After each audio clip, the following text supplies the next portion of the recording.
it's Karen, the Weekend Craftaholic. Thanks for joining me. Today I'm going to show you how I made this image using my Cricut Maker using this website called Spiral Betty.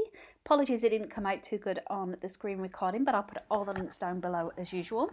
And this website is super easy to use. You can see you just click in the center, you pick an image to download, and you've got lots of different ways you can adjust it. So I'm just showing you here some of the options that you have.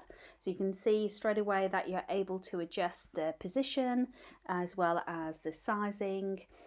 I guess the image it's trying to create is like it reminds me of an old vinyl, an old record, and the Cricketing world has gone mad. If you're on any Facebook groups, you will know that everybody's creating these Spiral Betty images.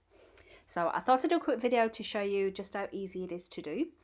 Like I say, on the website you can change the thickness of the rings as I'm demonstrating here, the scale of it, the lightness, as well as the contrast. What I also love about this website, you can see on the right hand side, there's lots of different colours as well. So depending on what colour you want your image to be, really good impression of how it's going to turn out. Now there's a few different colours. I'm just going to flip on a few just to show you the variations, and I prefer the black and white, so I'm going to be using black removable vinyl. I think a lot of people have had great success using HTV because that's obviously a lot easier to weed. I'd stay away from anything like foil, that's always a nightmare to weed, as well as maybe even using cardstock, that kind of stuff, just because of the blade and the cutting.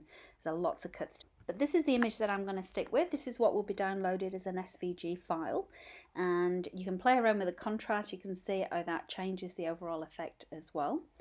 But I'm just going to save this as it is, click this little download button, and just bear in mind as well, it is just for personal use, so please don't use this for commercial purposes. When someone's provided this facility in this website function, we don't want to abuse that. But moving on to Cricut Design Space, so first of all what we need to do, now we've got that image downloaded, we're going to upload it into the Design Space. I'm just going to go to my downloads folder, find the image, and then upload it. Now whenever I upload an image, I always select the complex image type regardless of what I'm doing, and I always go to my advanced options here and change the color tolerance to 25 with the reduced colors to 2, because I know there's just 2 colors in this. I don't want it a gradient whatsoever. And the reason that's going to help is now that I've clicked erase, you can see I have just got that transparent view all around, and I can see what's going to be left of my vinyl as well when I peel that away and weed it.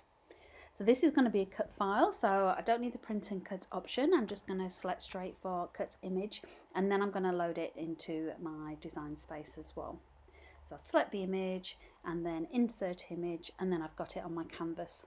Now I will say I've tried this about 4 times. I tried a 5x5 inch, a 7x7 inch, an 8x8. The only time I got success really was doing the full 12x12 inch or 11.5x11.5 I ended up with. Some tips I wanted to share with you: just leave the vinyl on your Cricut mat. Don't try and take it off, just leave it on while you do the weeding.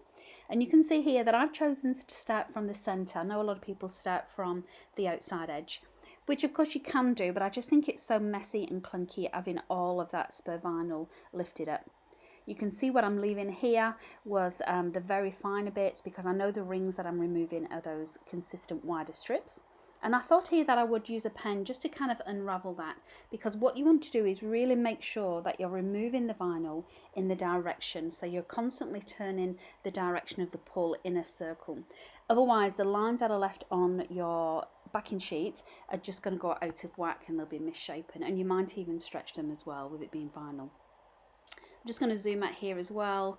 Look at this mess, all of this weeding that I've taken off. It reminds me of the old-fashioned cassette tapes, as well as messing around trying to get an old vinyl look.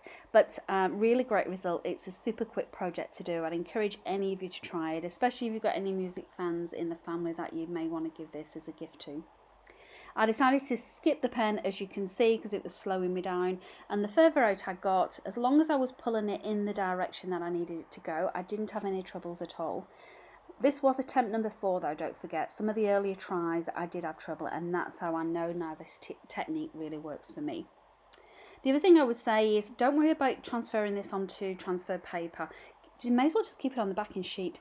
This is going in a picture frame for me, so I know that I don't need to remove it. I can leave it as it is and just put it in that frame rather than transfer it out. And that is how simple and quick it is. I hope you enjoyed it. I hope you give it a go. If any queries or comments, please leave them down below. I will answer all of them. But otherwise, I'll see you next week. Thanks for watching.